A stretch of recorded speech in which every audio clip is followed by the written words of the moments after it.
Bonjour tout le monde, bienvenue dans la partie 2 de notre série sur l'autisme. Donc pour ceux qui ont regardé la partie 1, on a présenté un petit peu l'autisme et développé notre expertise à ce sujet-là, raconté un petit peu, voilà, parler de phénomènes spécifiques comme le masking chez la femme et l'adulte de manière générale, pourquoi il y a tellement de gens qui sont pas encore diagnostiqués, quelles sont les raisons de consultation chez nous qui peuvent, voilà.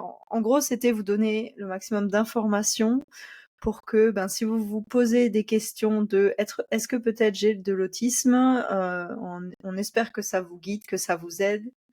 On n'a pas trop parlé en termes de ressources, de ce qu'on pouvait faire ou vers qui on pouvait se tourner.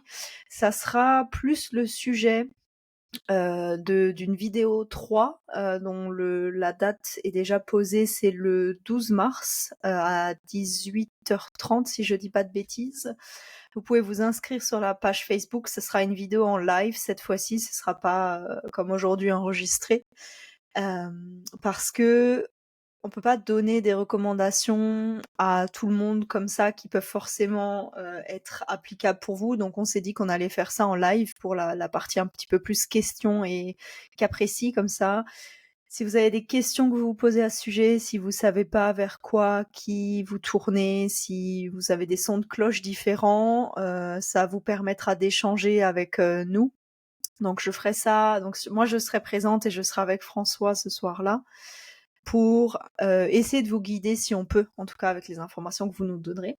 Aujourd'hui, on va un petit peu plus expliquer avec Moïcha de nouveau les outils qu'on utilise nous au quotidien parce que ben, si comme vous l'avez vu dans la vidéo 1 et si vous nous connaissez déjà ou si vous êtes tombé sur nous, vous vous demandez peut-être qu'est-ce que c'est les outils qu'on utilise, le EG, le QEG, c'est quoi la différence c'est le neurofeedback, qu'est-ce que c'est? Alors il y a de plus en plus de gens qui en entendent parler, de plus en plus de professionnels de santé qui nous redirigent des gens aussi, donc ça c'est cool.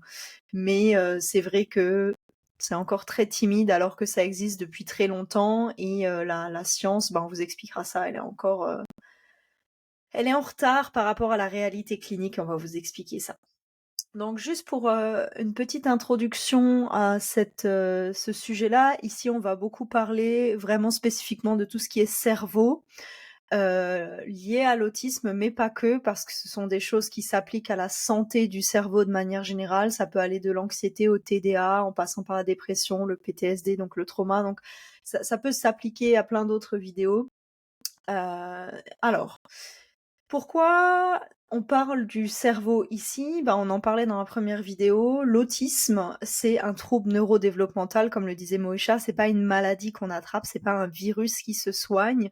C'est quelque chose qui est différent au niveau du cerveau et c'est pour ça qu'il y a des symptômes très précis, qu'il y a des, des différences qui sont notables sur plusieurs niveaux. Si vous voulez plus de détails, vidéo partie 1. Et en fait, le cerveau au niveau de l'autisme, il est différent à toutes les couches de développement du cerveau. Donc il y a une différence qui est structurelle, c'est-à-dire que la façon dont est structuré le cerveau, les réseaux, les connexions, la taille de certaines aires, certaines sont plus grandes, d'autres sont plus petites. Il y a énormément d'études sur le sujet, jusqu'à des zones très très précises où on a trouvé des différences. Aussi tout ce qui est connectivité, on en reparlera un petit peu tout à l'heure, pourquoi c'est important dans l'autisme. Alors la connectivité de manière générale, c'est super important dans tout, parce que, ben, par exemple, si vous avez une structure du cerveau qui est bonne, qui fonctionne bien, qui est régulée, que vous avez les bonnes ondes aux bons endroits, mais que vous avez un problème de connectivité, ça peut faire tout autant de soucis que des différences structurelles. Alors qu'est-ce qu'on entend par connectivité? Ici, c'est pas une question de taille ou de façon dont est fait un réseau, c'est plutôt au niveau de comment ça communique. C'est-à-dire ben, la connexion entre, par exemple, l'air frontal ici et l'air arrière. S'il y a une sur- ou une sous-connectivité, que ça discute bien entre les 2 aires ou que c'est déconnecté, ben, vous commencez à avoir, différents types de symptômes. Donc en fonction du type de connectivité et en fonction de quelles zones sont touchées dans ces problèmes de connectivité, vous avez des symptômes qui sont très différents. Ça peut faire de la rumination, ça peut faire des troubles de la gestion des émotions, voilà, c'est assez vaste. Comme symptômes qu'on peut observer. Il y a aussi dans l'autisme des déséquilibres neurochimiques, donc au niveau de la mélatonine, de la sérotonine, voilà, il y a pas mal de choses qui sont déséquilibrées et qui font que, au-delà du niveau électrique, quand on parle de connectivité fonctionnelle et organisation des réseaux, tout ce qui est électrique, il y a aussi un déséquilibre chimique. Donc déjà, la transmission des signaux entre les neurones qui se fait de manière neurochimique et non électrique, eh ben ça fonctionne pas très bien parce que si vous avez un surplus ou une carence de, c'est ce qu'on appelle des neurotransmetteurs parce que ce sont des transmetteurs, ils transmettent le signal électrique neuro, et ben ça fait d'autres soucis aussi, très très variés. Donc pareil, j'essaye d'être assez brève, parce que je veux pas vous assommer. C'est extrêmement long, la liste de toutes ces différences. C'est pas compliqué, mais complexe. Alors moi, c'est mon métier, donc forcément, moi, ça m'intéresse et je pourrais lire ça, pendant des heures et Moïcha aussi. Mais je pense que si je vous parle de ça pendant 1 heure, vous allez vous endormir. Si maintenant vous avez envie, vous qui regardez, je sais pas, vous êtes un professionnel de santé ou vous êtes juste quelqu'un de curieux et que vous voulez ça, vous pouvez toujours nous contacter par mail. Je peux vous envoyer et encore, c'est une liste exhaustive. Je vais pas recenser toutes les études qui ont montré toutes les différences, parce que rien qu'au niveau génétique aussi, on en parlait la dernière fois, il y a plus de 100 gènes qui sont différents, donc c'est énorme. Tout ce qui est électrophysiologique, alors ça, c'est au niveau de l'électroencéphalogramme. Donc quand on mesure l'électricité qu'il y a dans le cerveau, le signal, c'est très très connu dans l'autisme qu'au niveau de l'EEG, il y a des différences et notamment dans cette population, il y a un taux de présentation d'activité épileptique qui est vachement plus élevé et aussi au niveau paroxysme, on appelle ça comme ça, c'est-à-dire c'est quelqu'un qui n'a pas forcément fait de crise d'épilepsie ou qui présente de l'épilepsie ou dans la famille, mais il y a parfois ce qu'on appelle des décharges.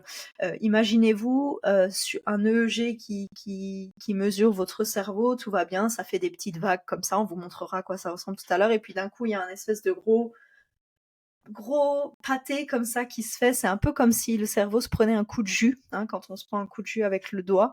Vous le sentez pas forcément quand ça vous arrive, mais du coup ça se mesure sur le l'EEG, donc c'est ce qu'on appelle un EEG un peu instable dans notre jargon.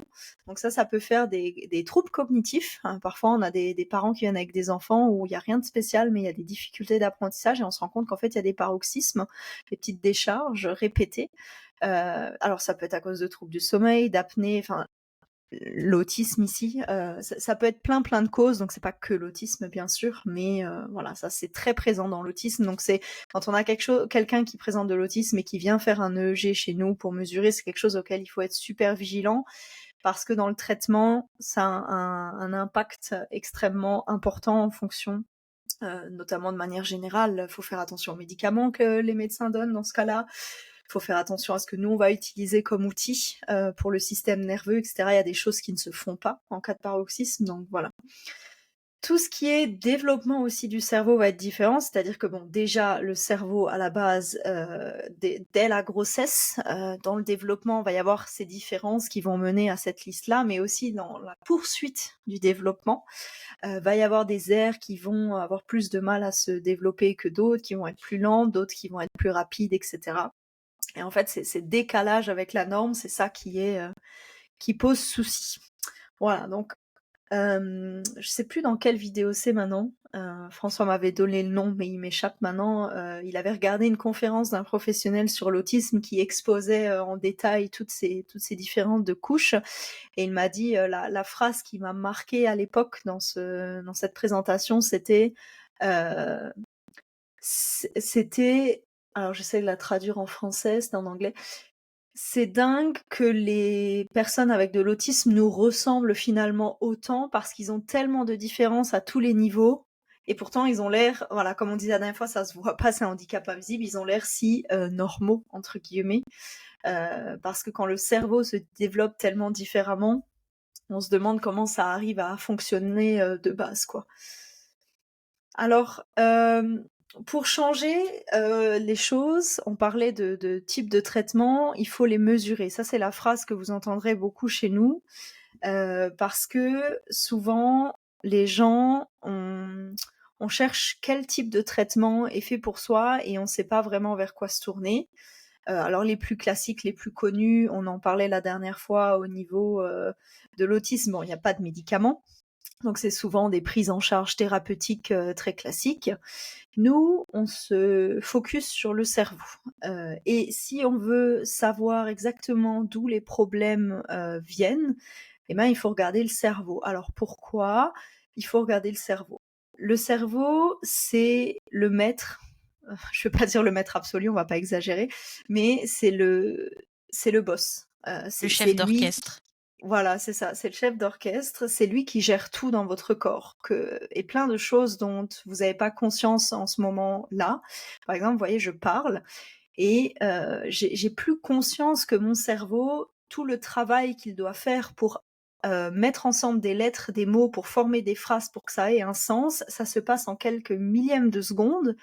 Et vous, pareil, du côté de la réception, votre cerveau, il est en train de décoder tout lettre par lettre, mot par mot, son par son, pour donner du sens. Mais ça fait. C'est comme ça. Pourtant, toutes ces tâches-là, elles se font. Alors, c'est automatisé, puisque on a appris à l'école primaire toutes ces choses-là pour lesquelles avant ça nous demandait du temps. Donc, il y a plein de choses qui sont automatisées dont on se rend plus compte. Mais par exemple, il y a votre température corporelle en ce moment. Si vous venez de manger, il y a votre digestion. Il continue de gérer votre respiration. Il y a votre cœur qui doit battre. Il y a toutes ces choses qui se passent dans notre corps qu'on pense même plus ou pas. Et en fait, il gère tout. Donc moi, quand j'ai quelqu'un qui vient avec un symptôme, que ce soit dans le cadre de l'autisme ou dans le cadre d'autres choses, du stress, de l'anxiété, des ruminations, des difficultés cognitives, de mémoire, des insomnies, peu importe, je vais poser plein de questions, déjà pour m'aiguiller un petit peu, mais je vais surtout aller écouter et regarder ce que le cerveau a à me dire. Parce que souvent, dans la santé mentale, c'est ça qui est assez paradoxal en final, c'est que on On essaye de soigner, en tout cas je parle au niveau de la médecine, hein, je suis pas médecin donc moi je soigne pas avec des médicaments, mais on essaye d'aider ou de soigner, d'accompagner les gens dans la santé mentale, mais on regarde jamais le cerveau. Quand il y a de l'anxiété, quand il y a des choses qui se passent au niveau de la tête, il y a jamais aucun spécialiste qui va aller le regarder, à part si maintenant vous avez une suspicion d'épilepsie, ou si vous avez quelque chose qui fait qu'il faut faire un check-up du cerveau, ça va être le EEG et puis l'IRM aussi. Vérifier plein de choses, qu'il n'y ait pas de choses bizarres, de tumeurs, de pression, voilà. Ou par exemple dans les migraines, etc. Ces migraines et épilepsie, c'est ceux où vous allez avoir un EEG en général, mais en dehors de ça, non. Et c'est quand même assez dingue parce que par exemple, si vous avez une fracture de la jambe, on va vous faire un scan de la jambe, on va regarder où est-ce que c'est cassé exactement. Alors pourquoi est-ce que quand on a des symptômes qui sont liés au cerveau, à son fonctionnement ou à son développement, pourquoi est-ce qu'on le regarde pas? J'ai pas la réponse à cette question, mais en fait c'est vrai que c'est assez logique quand on y pense. Donc nous, si on veut aider quelqu'un qui vient en consultation chez nous, on va déjà regarder au niveau du cerveau qu'est-ce qui se passe. Alors pour bien vous expliquer ce que nous on fait, je vais vous parler donc ici de l'EEG. Quand je vous parlais des petites vagues, ça c'est un signal EEG, ce qu'on appelle à 19 canaux, c'est ce que nous on utilise. Pourquoi 19 canaux? Parce que vous voyez ici le bonnet, c'est ce qu'on utilise. C'est un bonnet avec 19 électrodes qui sont posées sur la tête. Elles ont toute une place très très précise, c'est extrêmement important que le placement soit bon. Il y a un système international qui est fixé pour ça, parce que si vous avez l'électrode qui doit mesurer ça, qui est ici, l'ordinateur, lui, il le sait pas, il va toujours vous dire que c'est le signal de celle-ci, mais en fait, vous mesurerez là-bas. Pas du tout la même aire, pas du tout les mêmes fonctions, donc très très important. Donc en gros, vous avez cet homme-là qui a ce joli chapeau sur la tête, ce sont des électrodes où il y a une petite éponge. Alors nous, on n'utilise pas de gel, c'est avec de l'eau, donc c'est beaucoup moins salissant, moins contraignant pour le client, parce qu'il n'y a pas besoin d'aller à la douche après. Et en fait, ces électrodes, branchées à l'ordinateur, En gros, ça donne un signal comme ça. Alors ça, c'est une image d'illustration, ça veut pas dire que tous les cerveaux ressemblent à ça ou que c'est forcément un cerveau 100% dans la norme, etc. J'ai pris une image assez claire, assez parlante, avec une échelle facile à voir. Et donc vous avez chacune des électrodes qui est ici, le signal qui en découle, et en fonction des types d'ondes qui sont là-dessus, on peut déjà repérer pas mal de choses. Alors moi, j'en ai lu je sais pas combien des EEG. Donc, je sais déjà sur le l'EEG ce qu'on appelle un EEG brut, électroencéphalogramme brut. Il n'y a aucune analyse qui a été faite dessus. C'est simplement j'observe ce que je mesure en temps réel. Je peux déjà repérer pas mal de choses et dire des choses sur ce cerveau-là, mais c'est pas le thème d'aujourd'hui. Et donc ça, voilà, ça c'est ce que vous faites normalement chez le neurologue pour vérifier est-ce qu'il n'y a pas des risques épileptiques, est-ce qu'il n'y a pas des paroxysmes, etc. C'est vrai que j'aurais pu vous mettre une image, je n'ai pas pensé. Ici, il n'y a pas de paroxysme, pas d'épilepsie dans ce cas-là. Maintenant, ce que nous on fait, on va une étape un petit peu plus loin par rapport au neurologue. Nous, on va faire ce qu'on appelle des analyses quantitatives. Donc, c'est pour ça qu'on parle de QEEG. C'est pas un EEG, c'est une étape plus loin. C'est-à-dire que on prend le EEG ici et on va faire des analyses mathématiques et statistiques dessus. Alors, heureusement pour moi, qui suis dyscalculique, c'est aujourd'hui les logiciels qui le font et qui mesurent ça. Alors, qu'est-ce qui va se passer? C'est qu'en fait, l'EEG, on va savoir en fonction de votre sexe et de votre âge ce qui est entre guillemets dans la norme ou ce qui ne l'est pas. Parce qu'en fonction de votre âge, vous n'avez pas les mêmes types d'ondes du cerveau. Alors ici, il y a un tableau, même si l'illustration elle est pas super accurate de la forme, c'est juste pour vous donner une idée des types d'ondes qu'on a dans le cerveau. On en a plusieurs, elles sont toutes utiles, elles ont toutes un rôle très spécifique, elles ont toutes, c'est du plus ou moins des rythmes lents jusqu'à des rythmes plus rapides, il y en a qui servent à la relaxation, il y en a qui servent au sommeil profond, il y en a qui servent pour la concentration, la mémorisation. La plupart du temps, vous switchez très régulièrement d'un état à l'autre sans même trop vous en rendre compte. Vous êtes à table, relax, en train de manger, vous serez en alpha. Là maintenant, ici, on est en train de travailler, de réfléchir, de parler, etc. Donc j'espère qu'on est tous en bêta. Voilà, il y a différents états par lesquels on passe au cours d'une journée qui sont tout à fait normales et utiles. Par contre, quand vous avez une dérégulation dans ces types d'états-là, c'est là où commencent à apparaître les problèmes. Donc là, par exemple, vous avez une illustration d'un cerveau lorsqu'on fait les analyses des ondes, qui est dans la norme. Il n'y a pas trop de dérégulation, pas trop de points de couleur, c'est blanc, voilà. Il y a l'air de pas avoir trop d'ondes ni de carence, donc pas de problème. A priori, cette personne-là, elle a pas trop de soucis dans son quotidien. En dessous, vous avez des images de quelqu'un qui a quand même pas mal de symptômes. Alors, en fonction des ondes, ça va nous donner des indications. Ici, par exemple, vous avez beaucoup de bleu, ça veut dire que ce cerveau-là, il y a des carences d'une certaine onde, alors là, je ne sais pas laquelle, au niveau plutôt de l'avant et du centre. Par contre, par exemple, ce cerveau ici à droite, il y a, au contraire, c'est plus dans les couleurs rouge, orange, etc. Il y a trop d'ondes. En fait, c'est ça qui est super important quand on mesure le cerveau chez nous. Lorsque je vais faire le EEG, c'est ça qui va m'intéresser. C'est déjà de regarder au niveau du signal brut si tout est bon, s'il n'y a pas de paroxysme. Est-ce qu'il n'y a pas des types d'ondes qui sont persistants, c'est-à-dire qui sont tout le temps sur la même ligne et qui s'arrêtent jamais, ce qui n'est pas bon signe puisqu'un cerveau doit être flexible. Et aussi ensuite au niveau des analyses quantitatives de regarder la norme. Est-ce que tiens, cette personne-là, elle manque d'onde bêta, elle a sûrement des problèmes de concentration.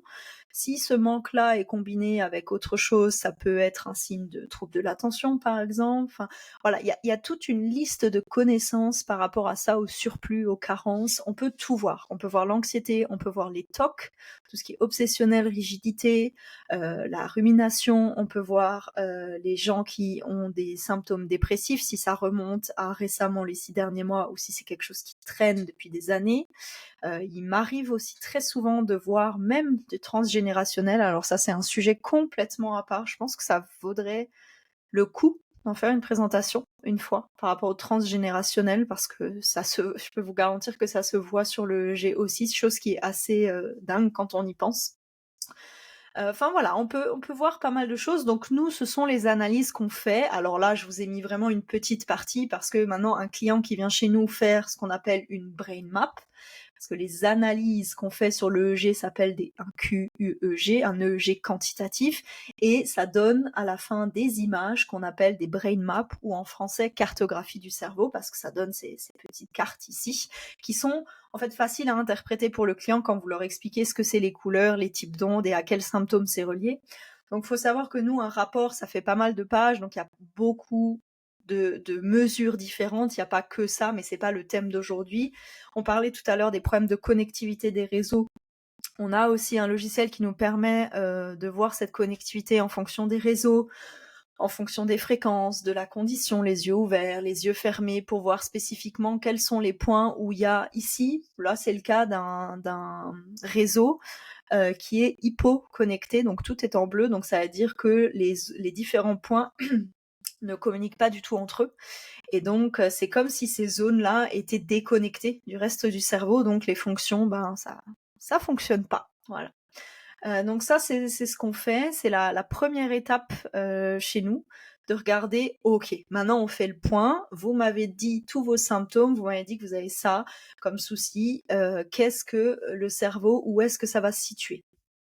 Donc c'est ça qui est intéressant, et c'est pour ça que je voulais en parler, parce que même si le diagnostic est le même, le cerveau peut être différent. Je redis, même si le diagnostic est le même, le cerveau peut être différent. Ici, vous avez un exemple de 4 personnes qui ont reçu un diagnostic d'autisme valide. Donc ça veut dire que ça a été bien posé, c'est pas une erreur de diagnostic, ça a respecté les bons critères, tout a été vérifié, il n'y a pas d'autres troubles masqués, etc. C'est de l'autisme.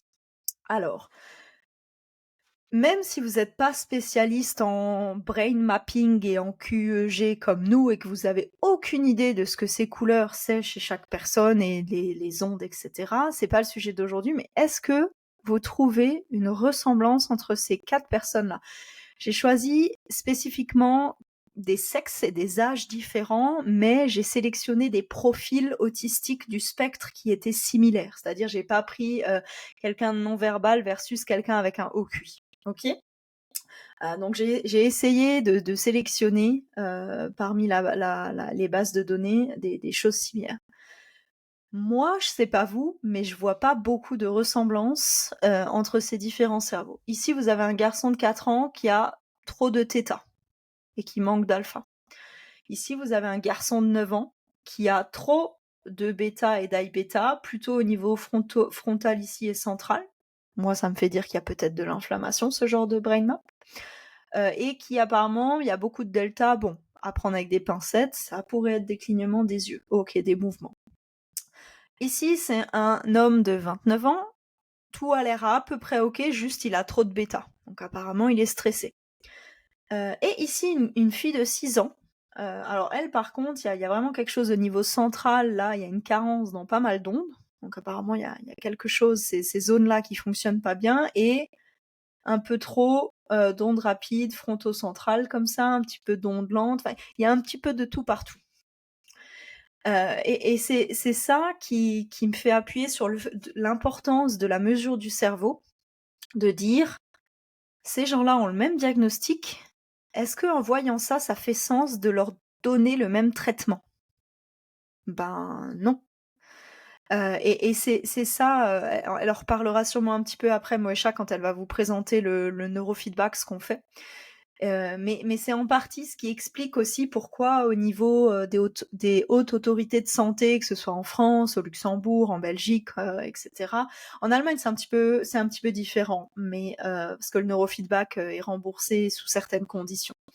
Mais j'entends encore trop souvent au niveau de professionnels de santé, alors majoritairement en France. Pourquoi? Parce que moi je suis française, je viens du système français, j'ai été formée en France, etc. Donc c'est vrai que je suis plus dans la communauté francophone, mais de manière générale, on entend encore assez régulièrement dire le QEG et le neurofeedback, ça n'a pas fait ses preuves, voilà, les études le montrent ici, etc. Alors en fait, le problème de ces études-là, c'est que souvent, ils prennent le diagnostic qui a été fait, qui a été posé, donc d'après les critères du DSM, Et ils disent voilà, nous avons 15 personnes avec de l'autisme ou 15 personnes avec du TDA. Et on sait que dans l'autisme, le traitement qui doit être fait, c'est tel traitement en neurofeedback, traitement A. Et en fait, le truc, c'est qu'ils vont appliquer le traitement à toutes ces personnes-là, et ils vont dire que les résultats sont pas concluants parce que certains, ça s'est amélioré, d'autres non. Le problème, c'est parce qu'en fait, ils font pas des sous-groupes. Parce que dans un même diagnostic, vous avez rarement le cerveau qui se ressemble à 100% partout. Et je peux vous faire exactement le même diapo pour le TDAH, je peux vous faire le même diapo pour l'anxiété. Certes, il y a des similitudes, il y a des patterns d'activation parfois qu'on peut mettre ensemble, mais de manière générale, en fonction de l'âge et en fonction de plein de choses, même si les symptômes et les diagnostics sont les mêmes, le cerveau est différent. Croyez-moi, ça fait depuis 2019 maintenant, et encore c'est pas beaucoup comparé à François qui travaille dans ça depuis 2013, 2011. C'est pour ça qu'en fait, dans les études, souvent les résultats sont pas concluants, parce qu'il n'y a pas cette mesure initiale. Vous verrez très très peu d'études où il y a un QEG initial qui est fait, et qu'en fonction de ça, on met les gens dans des catégories. Par exemple, il aurait été peut-être judicieux de mettre les 2 personnes ici avec un surplus d'ondes rapides ensemble et de faire un traitement spécifique autistique pour les gens qui ont un surplus de bêta. Par contre, de celui-ci, de le mettre avec d'autres. Parce que si celui-ci et celui-ci, vous leur mettez le même traitement, vous essayez d'augmenter là ce qui est bleu à ces deux-là, alors qu'elle, elle a déjà en trop. Si vous augmentez dans le cerveau des ondes qui sont déjà trop présentes ou que vous en baissez qui sont déjà absentes, bah vous allez pas du tout aider la personne, vous n'allez pas avoir de bons résultats. Donc ça, c'est un souci dans les études de neurofeedback. Donc vous entendrez encore et vous trouverez toujours souvent sur Internet que ça ne marche pas parce qu'en fait, malheureusement, alors je ne sais pas si c'est les études, si c'est par un manque de connaissances, que du coup, au niveau de la méthodologie, ils le font pas, ou est-ce que c'est un choix délibéré pour je ne sais quelle raison. C'est jamais trop explicité, j'ai jamais réussi à savoir, mais voilà, ça c'est ce qui me dérange toujours dans la méthodologie, c'est qu'il n'y a pas de sous-groupes qui sont faits pour vraiment dire, voilà, groupe 1, groupe 2, groupe 3, et en fonction des groupes, on choisit le bon protocole. D'ailleurs, pour la médication, il y a très peu de médecins qui utilisent ça, et c'est dommage parce que, notamment dans le cadre de la dépression, avec le G quantitatif, on sait mesurer certains marqueurs, et de dire en fonction de, ah tiens, si ça c'est ici, ou si ça c'est plus là, il faut prendre telle molécule, tel médicament, cet antidépresseur-là, dans ce cas-là, va marcher, va éviter les rechutes, alors que dans ce cas-là, il faut plutôt telle molécule parce que sinon ça marche pas. Et c'est dommage, parce que voilà, tous les anxieux ou tous les dépressifs vont avoir parfois j'ai des clients, ils vont tester 10 traitements différents jusqu'à trouver le bon qui marche. Bon, c'est pas toujours sympa, surtout s'ils ont des effets secondaires. Donc voilà, c'est un peu dommage, et c'est ce qui explique pourquoi, voilà, moi, si vous venez chez nous en rendez-vous, avant de vous proposer une solution, je vais d'abord regarder ce qui se passe, parce que même moi qui suis là-dedans et qui connaissent tout ça, alors je peux à peu près me scanner et me dire ok, vu comment je me sens, il y a peut-être possibilité que j'ai trop de bêta aujourd'hui, ou que j'ai trop ça, ou que j'ai trop de stress, etc. Mais même moi, je peux pas dire exactement, par exemple, quelle fréquence va être problématique, quelle connectivité va pas fonctionner. Donc même moi, si ça va pas et que j'ai besoin d'un coup de pouce, je vais dire à Moesha, est-ce que tu peux me faire une brain map? Est-ce qu'on peut regarder? Je me sens comme ça, comme ça, comme ça depuis 4 semaines. Et j'aimerais bien que ça aille mieux. Donc voilà, il faut regarder, parce que je suis pas Dieu et je vois pas à travers le cerveau. J'ai toujours bien évidemment une suspicion de ce que je pourrais apercevoir, mais dans la santé, on ne fonctionne pas avec la magie et la suspicion. En tout cas, si on veut faire un travail de qualité, c'est pareil, votre médecin, avant de vous donner quoi que ce soit comme vitamine, il va d'abord vous faire une prise de sang, parce que forcément, il va pas vous donner de la vitamine D si votre niveau de vitamine D est bon, et vice-versa. Il mesure aussi votre état de santé. Quand vous cherchez un problème, il y a toujours des examens qui sont faits pour vérifier ce que c'est ou ce que c'est pas. Pourquoi pas dans le cerveau? Et c'est Pourquoi d'ailleurs pas pour dans la santé ça, mentale? c'est d'ailleurs pour Mmh. ça aussi que chaque séance, à la fin, on enregistre les 10 dernières minutes pour pas Mmh. repartir de rien à la prochaine séance. Enfin, de rien entre Oui, guillemets, hein, bien sûr, oui. mais pour se dire: «Ah oui, donc on a fait quelque chose, un travail sur le cerveau, je veux voir son évolution et je veux voir ce qui reste à travailler. Et c'est pour ça que c'est aussi d'autant plus spécifique. Oui, parce qu'en plus, oui, dans le neurofeedback, dans une séance, en tout cas comment nous on les fait par rapport à un neurofeedback plus classique, ça change très vite, en mieux. Donc si je me base sur un truc que je vous ai vu il y a 6 semaines, alors qu'entre-temps on a travaillé, on a fait des choses, vous avez mis en place des choses à la maison, il y a du changement qui va s'enclencher, il y a des choses qui vont évoluer, donc c'est super important de toujours mesurer, mesurer, mesurer. Vous avez des symptômes, ok, on va voir qu'est-ce qui se passe sur le cerveau, quelle onde c'est, quelle dérégulation c'est. Est-ce que c'est parce que vous avez trop de ci, pas assez de ça? Est-ce que c'est parce que c'est pas connecté? Est-ce que voilà, qu'est-ce qui est à l'origine de votre souci? Et une fois qu'on a une vue claire sur ce qui se passe, on dit ok, maintenant je sais, c'est ça, ça, ça. Maintenant, voilà ce qu'on va faire. Vous allez faire ça, vous allez mettre en place ça à la maison, vous allez faire des séances chez nous, etc., etc. Donc, je vais te laisser, Moïcha, parler de ce qu'on appelle le neurofeedback, d'expliquer ce que c'est, comment ça se passe une séance chez nous, qu'est-ce qu'on voit ici et pourquoi ça marche aussi. Merci. Alors, pour commencer, je vais déjà parler du fait qu'il existe plusieurs types de neurofeedback. Donc, dans le monde, chaque pays, chaque praticien a sa manière de pratiquer le neurofeedback. Donc, pour faire plus spécifique et pour parce que je n'ai pas non plus la connaissance de tous les types de neurofeedback du monde, je vais parler du neurofeedback qu'on appelle classique et de notre neurofeedback. Donc, ce qu'on fait nous à Neurofeedback Luxembourg. Donc, le neurofeedback classique, il est fait généralement avec 2 électrodes ou 4 électrodes, selon le type, et qu'on place sur le crâne, donc selon des régions. Donc, c'est des points spécifiques qui sont entraînés en fait. Et ce qu'on va entraîner, c'est l'amplitude des ondes. Donc, pour faire une comparaison, enfin une analogie, ce serait plutôt dire on va essayer de régler le volume. Donc, ce qui est bruyant, on va essayer de diminuer le volume. On n'a pas une vue globale, c'est une vue localisée. Donc, ça fonctionne. Ça fonctionne sur des troubles ciblés comme l'anxiété, où il y a beaucoup généralement, comme Mélanie l'a dit avant, d'ondes rapides, le TDAH, où il y a beaucoup d'ondes lentes, θ. Dans le profil typique, bien sûr, chaque cerveau change, hein, comme on l'a dit avant. Et donc, ce type de neurofeedback, il va fonctionner sur ces ondes qui sont là de manière très forte, de manière très présente, parce qu'en fait, on va diminuer le volume, on va diminuer l'amplitude. Mais c'est plutôt une approche générale, du coup. Le neurofeedback qu'on fait à Neurofeedback Luxembourg, c'est du neurofeedback donc SW Loretta Z-score.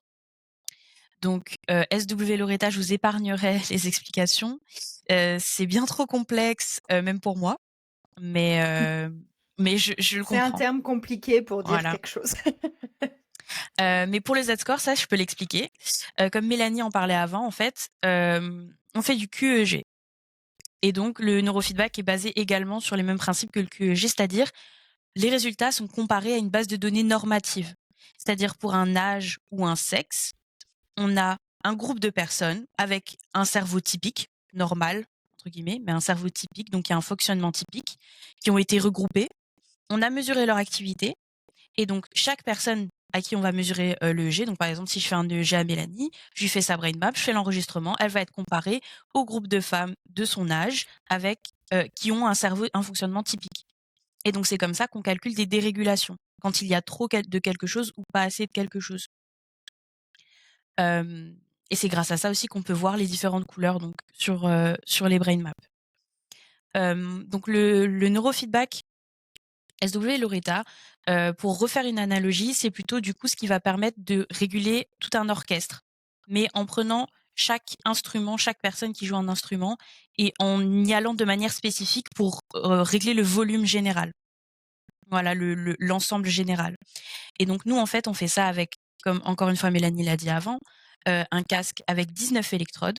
Donc c'est beaucoup plus ciblé. On peut voir des régions de manière plus spécifique. Et c'est ce qui nous permet aussi de calculer la connectivité. Et donc d'avoir une vue 3D, en fait, de ce qui se passe dans le cerveau. Donc c'est-à-dire les structures en surface, mais aussi les structures en profondeur. De voir non seulement au niveau activité, les structures en profondeur, mais aussi au niveau connectivité. Donc la communication entre ces différentes régions. Avec le neurofeedback SW Loretta, on entraîne des réseaux en entier, la connectivité des réseaux en entier. Donc à savoir que votre cerveau il est organisé en réseaux Donc la communication entre les régions et les neurones se fait de manière comme ce qu'on a été défini comme étant des réseaux. Et donc, par exemple, pour donner un exemple de réseau, le réseau du mode par défaut, qui est un réseau qui est très connu dans la recherche, très utilisé, très étudié. Et donc, par exemple, au sein du réseau du mode par défaut, nous, on peut voir s'il y a un souci de connectivité, si il y a si c'est trop connecté, si l'information circule de manière trop rapide, ou si c'est pas assez connecté entre les différentes régions du réseau du mode par défaut. Et donc, si la communication est trop lente. Et donc, on peut réguler, grâce au neurofeedback SW Loretta, cette connectivité. Qui n'est pas le Ensuite, cas du coup du 2 canal ou du 4 canal, puisque comme ils mesurent que 2 points ou 4 points, ils n'ont pas cette map générale et ils n'ont pas la possibilité de faire la connectivité. oui, parce que du coup, en fait, la représentation du cerveau, nous, on l'a de manière plutôt globale. Voilà. C'est pas aussi spécifique parce qu'il y a des EEG qui se font avec 64, il y a des EEG qui se font avec 120 électrodes. Ça, c'est hyper spécifique et généralement, c'est utilisé plutôt dans la recherche. Mais 19 électrodes, c'est largement suffisant pour représenter les grandes régions dont nous, on a besoin pour effectuer le travail qui est nécessaire pour changer l'activité du cerveau. Ouais. La différence avec notre neurofeedback qui peut être aussi par rapport au neurofeedback classique, c'est que nous, il n'y a pas d'intentionnalité. On n'a pas besoin de le faire en y mettant une certaine intention. C'est-à-dire, vous verrez peut-être dans certaines études, le neurofeedback, il faut faire bouger un vaisseau spatial, allumer un bouton, enfin voilà, des choses où il faut vraiment y aller de manière intentionnelle. Dans le neurofeedback SW Loretta, il y a tellement de données qui sont entraînées, c'est-à-dire de dérégulation d'air, de région, de manière spécifique, avec un type d'onde. Et c'est entraîné de manière tellement rapide, donc c'est de l'ordre de si je me trompe pas, de la milliseconde, la microseconde. Donc c'est tellement rapide qu'en fait, c'est même pas possible d'y mettre une intentionnalité. Nous, notre neurofeedback, à Neurofeedback Luxembourg, donc le SW Loretta, il est basé sur la capacité du cerveau à s'autoréguler. Le cerveau, il n'aime pas la frustration. C'est tout bête, hein. Ça paraît bizarre à dire comme ça, mais c'est tout bête. Donc, quand vous n'aimez pas quelque chose, quand il y a quelque chose qui vous déplaît, c'est juste votre cerveau qui vous dit ça ne me plaît pas. Et ben, c'est le même principe, cette frustration-là du cerveau. C'est-à-dire que le cerveau, quand il ne va pas aimer quelque chose, il va faire en sorte de changer son comportement pour que ça n'arrive pas. Et donc, pour exemple, donc là, vous voyez sur l'image, la personne, elle a son casque EEG. Donc nous, on recrute le signal qu'on voit sur l'écran avec les réglages qu'on fait dans le système, donc dans le logiciel, en disant on veut que le cerveau effectue cette activité-là dans ce réseau-là de cette manière-là. On envoie un feedback au cerveau à travers la télévision. Et donc en fait, ce feedback, c'est soit l'écran sera normal, comme vous le voyez à gauche, et le volume sera normal. Donc nous, on fait ça avec un film ou une vidéo, voilà. Soit l'écran deviendra sombre et le volume va diminuer. Et donc ça, c'est ce qu'on appelle le feedback négatif, à l'opposé du feedback positif de l'autre côté. Et donc le feedback négatif, c'est comme une punition pour le cerveau. On lui fait comprendre, non, ça n'est pas bien ce que tu fais, on veut pas que tu fasses ça. Et donc avec cette frustration, le cerveau, il va se rendre compte, ah non, c'est pas bien, je vais essayer de changer, de voir ce que ça donne. Et en changeant cette activité, il arrive à effectuer ce que nous, on lui demande, il va avoir le feedback positif. Ce qui va faire qu'il va s'autoréguler. C'est comme pour un enfant. Si un enfant a un comportement qu'il est sage, que c'est bien, et qu'on lui donne un bonbon, bah, il saura que si maintenant je me comporte bien, bah, j'aurai un bonbon.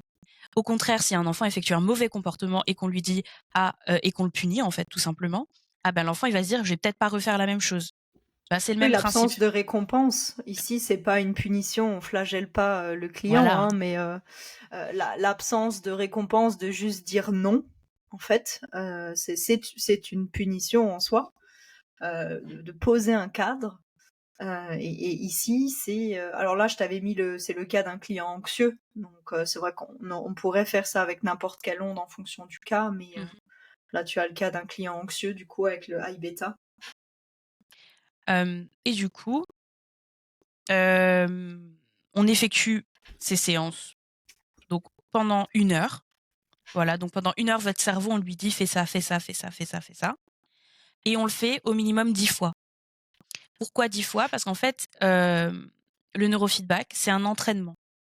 On entraîne votre cerveau à fonctionner d'une certaine manière. On le conditionne. On lui dit, on veut que tu fasses ça. Et si tu fais ça, tu auras cette récompense-là. Et en fait, on le fait 10 fois parce qu'il faut que ce soit ancré de manière long terme. Et donc, c'est un apprentissage qui se fait sur le long terme. C'est comme quand vous voulez apprendre une leçon, vous la prenez, vous la relisez plusieurs fois et c'est comme ça que ça rentre. Enfin, c'est pareil pour le Mmh. cerveau. On lui fait faire plusieurs fois ça, cet entraînement. Et aussi, le fait de faire plusieurs séances, ça nous permet de cibler plusieurs régions et de travailler de manière plus spécifique et plus en profondeur, bien sûr. Mais c'est aussi pour cet aspect apprentissage. Il faut vraiment que ce soit ancré. Et donc c'est comme ça Mmh. qu'on arrive à changer le fonctionnement, des ondes dans le cerveau et donc diminuer les symptômes. Puisque les dérégulations, c'est ce qui cause les symptômes. Si on régule les dérégulations, les symptômes diminuent ou disparaissent. Ouais, j'aime Voilà. bien l'analogie de la radio, quand tu parlais tout à l'heure d'interférences, et cetera. Le plus simple, quand, Moïcha disait: «Votre cerveau, il aime pas», imaginez-vous, la radio qui grésille dans la voiture. C'est comme ici. C'est on arrive c'est pas très agréable à écouter, même si vous entendez toujours la chanson, mais le premier réflexe que vous allez avoir, ça va être de changer la station de radio. Le cerveau, c'est pareil. Si quand, là, vous avez beaucoup de stress, par exemple, c'est un cerveau stressé, qui a beaucoup d'anxiété, beaucoup trop d'ondes d'I bêta, c'est pas logique parce que vous êtes en train de regarder un film. Là, c'est un voilà, alors bon, on pourrait, tirer, l'exagération en disant: «Oui, mais c'est un pont, donc quelqu'un qui a peur des hauteurs, ça peut lui déclencher de l'anxiété» et cetera. Voilà, je suis pas en train de dire ça. Heu, Quand vous êtes assis sur une chaise à regarder un film, vous n'êtes pas censé être anxieux comme, ça c'est un cerveau anxieux, comme s'il y avait un tigre prêt à vous dévorer vivant dans la pièce. Alors j'espère qu'on n'a pas l'air aussi effrayant en séance quand même, mais Heu, voilà, quand vous regardez un film, c'est pas logique, c'est pas normal que votre cerveau soit en état d'alerte de guerre. Et Vous en êtes fait, supposé nous, être à l'état de repos, ouais. C'est à l'état calme, repos, juste relax, de profiter du film. Donc c'est pas logique. Donc nous, ce qu'on va lui dire, c'est que ça, c'est le stress, oui, ça sert à survivre et on en a besoin quand on a besoin de se mettre à l'abri d'un événement catastrophique. Donc, bien évidemment que le neurofeedback ne va pas vous supprimer les émotions, ne va pas vous supprimer votre personnalité ou qui vous êtes, hein, parce que ça, c'est une question qui revient souvent de est-ce que je vais toujours me sentir moi-même et etc. Le neurofeedback ne change pas la personnalité, ni les émotions, ni quoi que ce soit.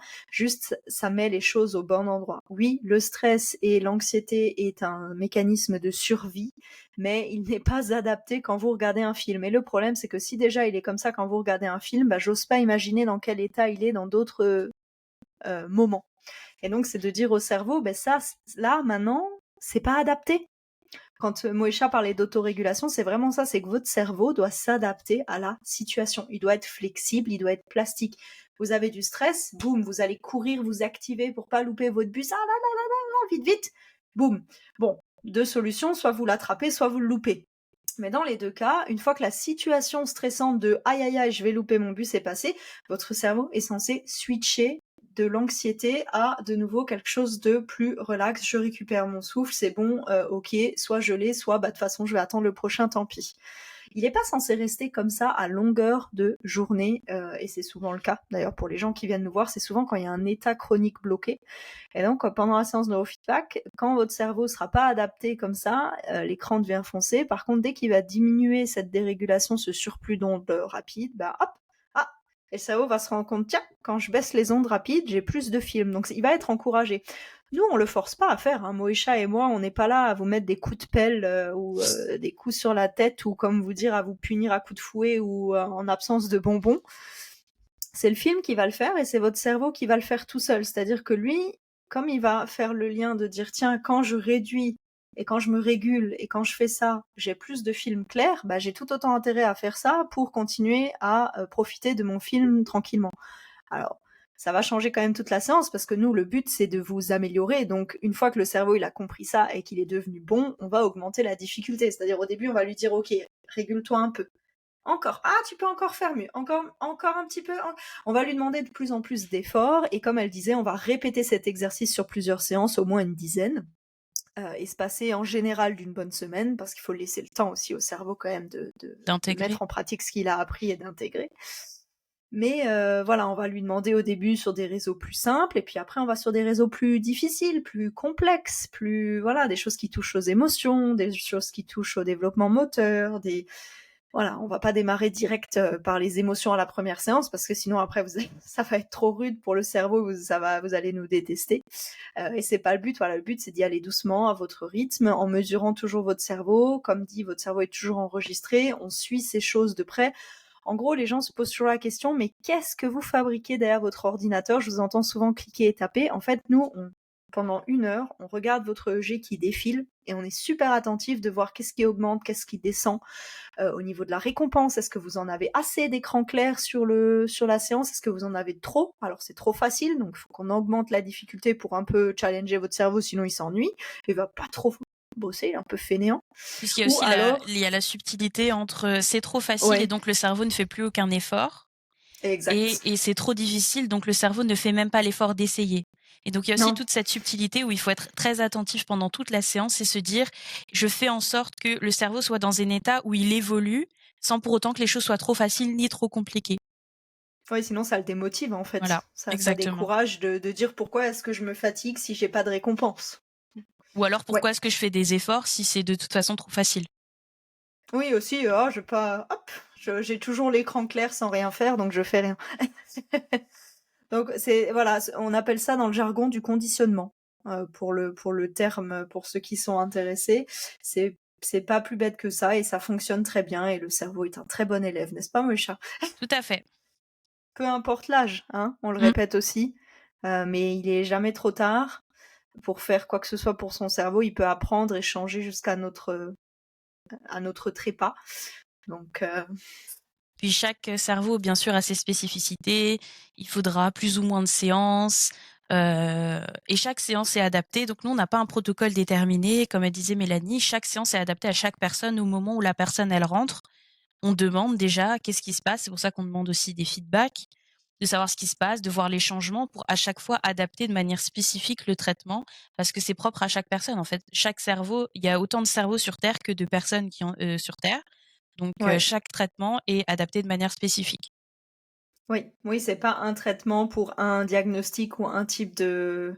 Voilà, alors bien évidemment, il y a des clusters, hein. Par exemple, les Oui. gens qui ont de l'anxiété, ils vont souvent passer par toute cette liste de réseaux, etc.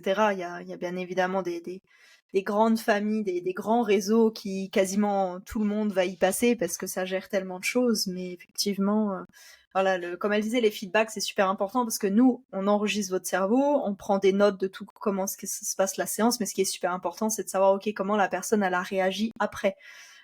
Même si on peut prédire dans pas mal de cas, c'est quand même super important de savoir est-ce que c'est allé dans cette direction ou celle-ci, et en fonction de comment vous avez réagi, ben, est-ce qu'on va faire ce qu'on avait prévu ou est-ce qu'on va changer et finalement faire peut-être autre chose pour toujours dans l'optique de l'adaptation du traitement. C'est pas un truc fixe où les 10 séances à l'avance, je vais savoir ce que je vais faire. Je vais prévoir des hypothèses et en fonction de votre feedback, je vais dire ok, elle a eu ça. Bon, alors peut-être qu'on va maintenir ça. Par contre, je vais plutôt faire ça, etc., etc. Et quand on parle de ça, c'est entraîner des régions du cerveau responsables de symptômes. Voilà, pour que ce soit un peu plus, explicite pour vous. Alors tu parlais tout à l'heure de connectivité et de structure profonde. Je t'avais mis une petite illustration là. Je sais pas si tu veux rebondir dessus. Là, pour le coup, ce qui est du coup encadré, c'est ce que nous, on interprète, notamment pendant la brain map, mais aussi à chaque fois qu'on fait une séance. Donc c'est au niveau de la connectivité. Donc comme pour tout, chaque, région du cerveau est responsable d'une fonction et est responsable de symptômes. Comme je vous l'ai expliqué, l'information, elle circule soit trop rapidement, soit «normalement» entre guillemets, soit trop lentement. Donc là, sur les images que vous voyez, quand c'est trop rapide, c'est rouge. Hem, c'est ce qui consomme beaucoup d'énergie. L'information circule rapidement, surtout si c'est sur des longs trajets, c'est-à-dire d'un côté de la tête à l'autre, par exemple. Et donc ça, c'est consommateur d'énormément d'énergie. Ça veut dire qu'il y a aussi pas de ressources disponibles pour autre chose. Les ressources sont dans ce genre de de circulation de l'information. Après, il y a aussi l'information qui circule trop lentement. Donc ça, c'est les traits qui sont plutôt bleus et donc ça, c'est responsable du coup de ralentissement. Donc selon la région du cerveau, il y a des difficultés qui vont se manifester. Par exemple, un exemple hyper bête, mais un ralentissement de la circulation de l'information au niveau de l'arrière de la tête, donc au niveau occipital, ça peut être des problèmes de vue. Voilà, parce qu'en fait, à l'arrière de la tête, il y a le cortex visuel. Donc si l'information, elle circule trop lentement dans le cortex visuel, on peut avoir des problèmes de vue.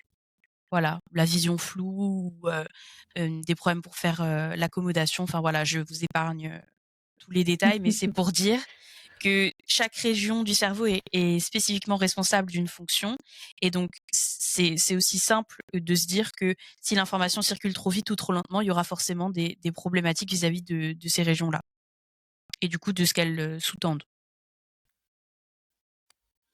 OK, merci Moïcha. Donc ça, c'est une illustration, d'une partie effectivement des rapports de résultats qu'on donne à des clients. Donc voilà, aussi au niveau du lobe frontal, c'est toujours un des plus importants. S'il est bleu comme ici, c'est souvent des gens qui sont complètement déconnectés, qui ont un peu d'effet de brouillard cérébral, qui n'arrivent pas à s'organiser, à planifier, voilà, Dans la beaucoup de prise de décision conséquences. aussi, c'est compliqué, Ouais, s'adapter, ouais, ouais. Là, c'est une personne qui a un vrai profil de dépression assez costaud et sûrement un trouble de l'attention aussi et des troubles du développement, parce que quand je vois les activations ici, voilà, il y a plein de choses qui ressortent. C'est vrai que là, on vous parle de manière très générale, on n'est pas très spécifique par rapport à l'autisme. Mais en fait, comme je vous l'expliquais tout à l'heure avec les images, je peux, compliqué de faire une présentation spécifique à l'autisme quand les cerveaux sont tellement différents. Alors certes, oui, il y a des clusters, etc. Mais pour l'autisme, ça marche en fait pareil. Hein. Je vous ai pas fait de cas avant-après. On a ça dans plein d'autres présentations qu'on on vous parlera à la fin. Mais par exemple, souvent quand il y a des troubles du langage, c'est des enfants qui ont des ondes lentes excessivement dans les zones du langage ici à l'arrière au niveau temporal gauche. Ou alors, c'est des problèmes de connectivité de ces zones-là. Donc la rigidité, les routines, les trucs excessifs, ça peut être des gens qui ont une suractivité rapide au niveau de cette électrode ici précise, c'est un petit point. Voilà, ça peut être plein de choses, et c'est ça qu'on va aller chercher quand vous venez avec des symptômes comme ça, que ce soit votre enfant qui ait de l'autisme à différents degrés ou que ce soit vous-même. Il y a plein de choses à regarder, plein de choses différentes, et c'était important de vous montrer l'étendue des possibilités en fait de nos outils, que ça s'arrête pas qu'à ça. Parce que en fait, quand il y a de l'autisme, ça génère aussi d'autres choses. Ça génère du stress, il y a des difficultés sensorielles qui peuvent nous submerger, il y a de la fatigue, il y a plein de choses. Donc c'est la prise en charge, si on veut qu'elle soit efficace aussi, c'est super important qu'elle soit globale, de pas ouais. se focus sur une seule chose, et ce, peu importe ce que vous avez. C'est très important de pouvoir ouvrir et regarder partout avec ses yeux. Mais il faut que faut que ce soit global, mais en prenant chaque élément de manière spécifique. C'est ça, en fait, Voilà, c'est plus pour dire, il faut attaquer le problème sur tous les fronts. Voilà, donc c'est il ça. faut vraiment s'y prendre de toutes les manières possibles, sous tous les angles, pour faire en sorte que le traitement soit le Ouais. plus efficace possible. Ouais, c'est ce que j'allais dire, de le regarder de différents points de vue, parce que là, comme dit, vous voyez une seule partie des analyses, mais c'est-à-dire que nous, quand je forme quelqu'un au neurofeedback, je dis souvent que ce qu'on fait, c'est un peu un travail de détective. Je pense que Moïcha s'en souvient encore bien. C'est-à-dire que d'une partie, on a l'anamnèse, donc ce que la personne nous rapporte comme difficulté, comme problème au quotidien. De l'autre côté, on va avoir des questionnaires de santé, on va avoir ses antécédents, on va avoir Les des tests évaluations cognitifs. cognitives, voilà, des tests. Et on va avoir le cerveau. Et ce qui est important de pouvoir faire, c'est le lien entre tous ces éléments-là, parce que il y a un fil rouge. Il y a des conséquences de tiens, il a ça parce qu'il y a eu ça, parce qu'en fait il y a ça. Et c'est vraiment un travail, voilà, la réalisation de la brain map du QEG, c'est ce qui nous demande le plus de boulot de toutes ces analyses, et de chercher, de regarder, de dire ok, ah là j'ai ça, ah oui mais c'est parce qu'en fait il y a ça, ah mais il y a ce symptôme en fait parce qu'il y a eu ça, et dans sa vie elle a vécu ça, etc. Et c'est de dérouler ce fil rouge, que ça fasse du sens, et ensuite de le rendre compréhensible pour la personne, pour que déjà elle comprenne. Je pense que la restitution des résultats, si on demandait à nos clients quel est le rendez-vous qu'ils préfèrent, je pense que ce serait ce rendez-vous-là. La première évaluation du cerveau, la première brain map ici qu'ils font, et avec les explications qu'on leur donne, il y a souvent les gens qui reviennent ensuite, qui me disent « ça m'a soulagé de me dire que je suis pas folle ou fou. Ça m'a soulagé de me dire que ce que je sens, c'est réel, c'est là, et qu'en fait, je me trompais pas sur mes ressentis, que je peux me faire confiance. » De dire ah bah tiens, quelqu'un me croit, parce que bah vous avez aussi des gens qui ont malheureusement pas une bonne expérience, et qu'on va leur dire bah tout est normal, ou il y avait rien qui cloche avec vous. Alors oui, tout peut être normal, mais ça dépend de quoi on parle. J'avais la discussion tout à l'heure avec mon conjoint qui parlait avec un thérapeute de son autisme, et qui disait ouais, t'imagines, je suis allée chez l'ophtalmo, etc. Il a rien trouvé. J'ai dit oui, mais tes yeux fonctionnent bien.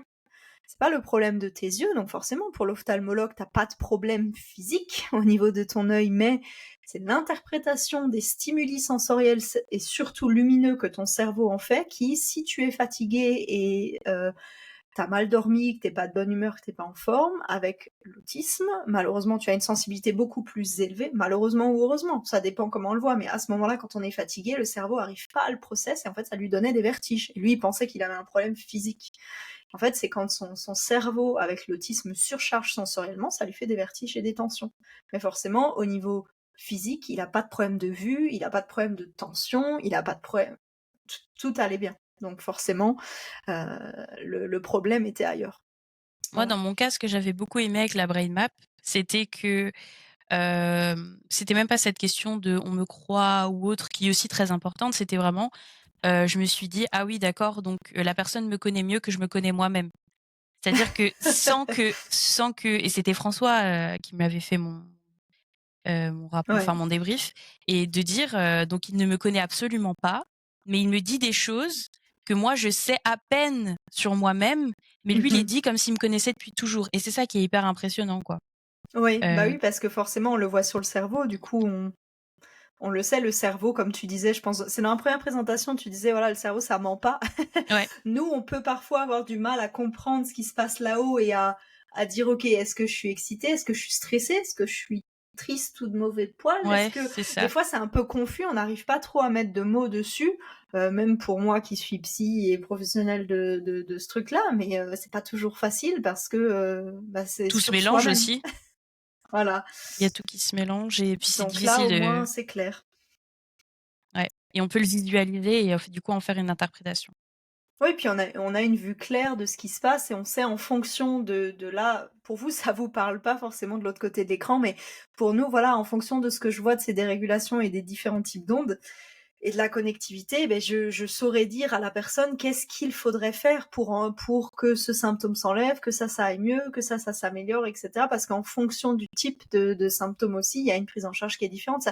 C'est extrêmement vaste. Alors oui, on recommande bien sûr aux gens pour qui c'est fait du neurofeedback, mais pas que. Quand on leur fait une restitution de résultats, c'est très large. Ça va d'un livre à lire, d'un professionnel à consulter. Parfois, il y a peut-être des suspicions de carence et peut-être des vitamines à prendre, etc. Donc, il faut faire un check-up, il faut aller prendre quelque chose, de certaines pratiques à faire à la maison. Alors, on va en parler après avec la cohérence cardiaque, etc.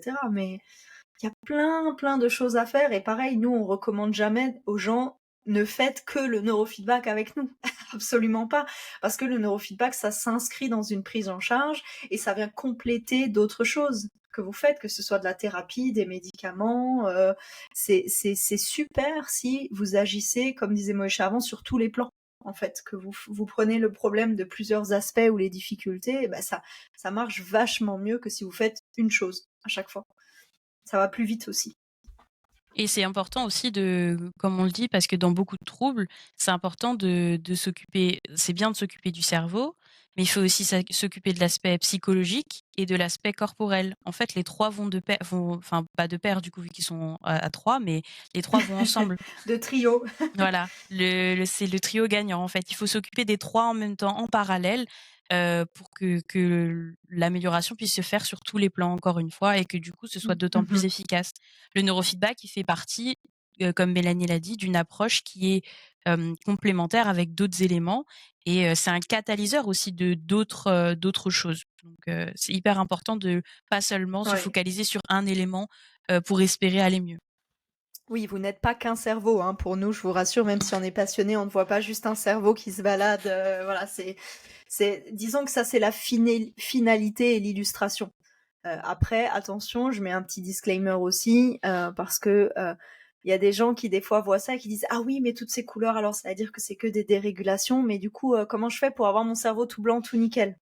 De un, c'est pas du tout le but, parce que moi, je suis pas une changeuse de couleur de cerveau. Moi, je suis quelqu'un qui, et Moïcha aussi, qui vous aide à réduire les symptômes, à vous aider à vous avancer et surtout à vous aider à ce que ça ne vous rarrive plus, que vous gagnez en résilience. Je suis pas une changeuse de couleur et de toute façon, ça n'existe pas un cerveau tout blanc partout. Il y a toujours ici ou là des petites choses, c'est tout à fait normal. Donc voilà, petit disclaimer parce que je viens de repenser à ça. Voilà, j'ai souvent des parents un peu, ah oui, mais ma fille, il y a encore ici là du rouge dans les alphas, les machins. Est-ce que votre fille a des problèmes à l'école? Bah non, ça va bien. Est-ce qu'elle a toujours des problèmes pour lire? Non, c'est vrai qu'elle lit plus vite. En fait, on fait la liste à la fin des symptômes pour lesquels ils sont venus nous consulter, des problèmes d'apprentissage, des problèmes de lecture, des problèmes d'attention, de comportement, etc. Et à la fin, je dis, bah, donc, tout ce que vous vouliez qu'on aide, ça va mieux apparemment, voire c'est atteint. Alors, pourquoi est-ce qu'on devrait rajouter encore des séances pour juste enlever de la couleur? Votre fille, elle est bien, ça se passe bien à l'école, elle se sent bien, elle est rayonnante, elle est pleine d'énergie, etc. Les profs sont contents aussi, vous aussi, il n'y a plus de crise à la maison. Pourquoi? Voilà, donc nous, dans ce genre de cas, on dit bah non. Il faut faire de ce qui est fonctionnel. Voilà, on n'est pas dans l'artistique. Ok, alors je te laisse présenter la suite, Mocha, ou est-ce que tu veux que je reprenne la main? T'inquiète, je peux faire la suite. Ok, donc voilà, une autre particularité de notre approche, je te laisse parler de ça. Alors du coup, on fait pas que du neurofeedback non plus. Comme on l'a dit, on va attaquer sur tous les fronts, donc on fait aussi de la neuromodulation. Donc entre autres, la stimulation magnétique. Donc ça, c'est des aimants en fait qui produisent des fréquences qui sont déjà produites de base par le corps humain. Et donc le but, c'est d'envoyer ces fréquences dans le corps, et notamment on pose les aimants sur le ventre pour atteindre l'intestin, parce que l'intestin, c'est le deuxième cerveau. Donc il est connecté au cerveau et il interagit de manière constante avec le cerveau. Donc notre but, c'est de toucher celui-ci, et aussi parce que c'est l'endroit où est produit la sérotonine. Donc la sérotonine, c'est l'hormone du bonheur. Donc ce qu'on dit souvent, surtout pour les personnes dépressives qui viennent chez nous, elles ont les médicaments, donc le médicament de base, l'antidépresseur de base, c'est l'inhibiteur de la recapture de la sérotonine. Donc c'est ce qui fait en sorte que vous ayez de la sérotonine et donc vous soyez heureux, donc qu'il n'y ait pas les symptômes dépressifs. Mais en fait, s'il n'y a pas de sérotonine qui est produite à la base, le médicament peut pas fonctionner puisqu'il est basé sur la présence même de cette molécule-là. Donc en fait, c'est aussi pour ça qu'on vise l'intestin. Donc ces fréquences, elles ont différents effets. Pour donner des exemples, on a des fréquences qui diminuent l'anxiété, il y a des fréquences qui boostent le système immunitaire, qui aident à la digestion, qui instaurent le sentiment de sécurité. Voilà, il y a différentes fréquences. Et donc en fait, en mettant ces aimants sur le ventre, le corps va se synchroniser pour les produire. Voilà, c'est cette base-là. Donc en fait, on veut faire en sorte que le corps reproduise ces fréquences pour avoir les symptômes positifs. Et donc on a toute une liste qu'on fait à chaque séance, selon les besoins, selon ce que la personne nous rapporte. Et ça, couplé au neurofeedback, donc ça peut amener d'autres effets. Voilà, c'est optimisé grâce à ça. Ouais, il y a beaucoup de gens qui ont des troubles des intestins, rien que dans l'autisme, hein, aussi au niveau diarrhée, constipation, douleur de digestion, dans le stress et tout ce qui est ulcère, acidité, etc. Même douleur de règles, hein, on a eu pas mal de femmes aussi qui ont eu moins de douleurs de règles après ça. Il y avait moins d'inflammation, ça a calmé l'inflammation aussi. Ensuite, on a la stimulation électrique. La stimulation électrique, donc c'est des électrodes qu'on pose sur la tête. On envoie de l'électricité, donc vous inquiétez pas, on vous électrocute pas. Je l'ai dit toujours. C'est ce qui fait le plus peur aux gens en général, voilà. celle-ci. Et donc c'est aussi puissant qu'une pile au niveau puissance. Donc généralement quand c'est mis sur la tête, même à puissance maximale entre guillemets, le pire que ça puisse vous faire ressentir, c'est comme si vous étiez fait piquer par un moustique et que la piqûre vous grattait très fort. Oui, ça Voilà. démange. Vous savez, Ça comme vous démange. avez des puces, vous avez envie de gratter, et ça c'est quoi, 30 secondes, même pas? Oui, voilà, c'est ça. Selon le placement aussi, il peut y avoir des flashs blancs dans les yeux. Voilà, ça c'est pas normal parce que du coup le signal électrique est interprété par le nerf optique par un signal lumineux. Donc voilà, ça c'est les pires effets entre guillemets que vous puissiez avoir. Et donc cette Tout à fait stimulation, normal. oui, entre autres, mais généralement ça fait un peu peur quand on sait pas. Oui, tout le monde a toujours peur d'être sur la chaise électrique, qu'on Ouais. va leur griller le cerveau, que ça va faire mal, absolument pas. Ça peut d'ailleurs, petit aparté Moïcha, ça peut se faire avec les gens qui ont de l'épilepsie aussi, hein. On pense souvent que non. Il y a bien évidemment certaines précautions du côté du praticien à prendre, mais c'est pas des choses qui sont risquées à partir la neuromodulation de manière générale, tout ce qu'on va vous présenter là, c'est pas risqué à partir du moment où vous avez la formation, Donc voilà, nous on est formés pour ça. Et aussi, à partir du moment où vous avez la brain map, voilà pourquoi c'est super important de mesurer le G avant de vouloir. Parce que je vois des gens ou des professionnels qui achètent des casques sur Internet, qu'ils posent sur la tête de leurs clients et qui font des trucs, mais qui font pas d'analyse, qui font pas de mesure initiale, donc ils font des trucs. Limite, ils testent. Non, on ne fait pas ça. On ne fait pas au hasard avec le corps, on ne fait pas au hasard avec le cerveau. Niet, on fait une brain map et on s'en sert pour le reste. Et donc, Voilà, désolée. ah non, mais pas de souci. Donc nous, sur la base de la brain map, on a un placement spécifique pour les électrodes et on vise des choses spécifiques. Donc l'utilité de base de la stimulation électrique, c'est déjà de donner de l'énergie au cerveau, donc de lui permettre de mieux travailler pendant la séance. C'est-à-dire qu'on va lui donner les outils pour, pendant la séance, mieux s'adapter. Donc c'est-à-dire que ça augmente la plasticité. Votre cerveau, il sera plus facilement capable de s'adapter, plus facilement capable de changer et plus facilement capable d'enregistrer aussi les changements qui sont faits, donc l'entraînement qui est fait. Tout à l'heure, on vous parlait de dérégulation, donc d'ondes qui manquent ou d'ondes qui sont là en trop. Pour les ondes qui manquent, on a de la stimulation spécifique qui fait en sorte de donner ce type d'onde. Voilà. Donc s'il y a quelque chose qui manque, avec la stimulation électrique, on peut le donner. Dans le cas inverse, quand il y a trop de quelque chose, on a un certain type de stimulation qui nous permet de casser ces excès et de faire en sorte que ça disparaisse pour pouvoir laisser place à autre chose et aussi pour permettre au cerveau du coup de mieux travailler. Parce que généralement, un cerveau où il y a des excès, par exemple, d'ondes rapides, c'est un cerveau qui est en hypervigilance. Tout est interprété comme un danger. Et donc, en fait, dès qu'il y a quelque chose qui va essayer d'être changé, il veut plus s'adapter. Donc, il ne change pas, il reste bloqué et il lutte contre ce qu'il interprète comme un danger. Donc, notre but, c'est aussi de faire en sorte que le cerveau soit plus malléable, plus flexible, comme Mélanie elle le disait avant, et donc de faire en sorte que le travail du neurofeedback soit plus efficace. Donc là, encore une fois, on attaque sur tous les fronts. Voilà, la neuromodulation, c'est toujours fait avec les séances de neurofeedback, c'est-à-dire avant chaque séance. Vous avez ces différents outils que vous allez voir. Il y en a aussi qui sont utilisés à la maison, etc. en parallèle. C'est-à-dire que voilà, on fait pas que ça. Et c'est pour ça aussi, on en parlera tout à l'heure, mais qu'on a au niveau des résultats, des nombres de séances, etc., que c'est différent. Mais je vais laisser Moïcha terminer d'abord. Ensuite, on a de la stimulation lumineuse. Donc ça, c'est un peu basé sur le même principe que les aimants, c'est-à-dire qu'on va partir du principe que le cerveau il va synchroniser. Donc la stimulation lumineuse, c'est des lunettes qu'on met qui font de la lumière. Donc nous, on peut définir une fréquence à laquelle on veut que cette lumière vienne. Et donc le cerveau va synchroniser avec cette fréquence. Et donc, chaque fréquence a un effet spécifique, encore une fois.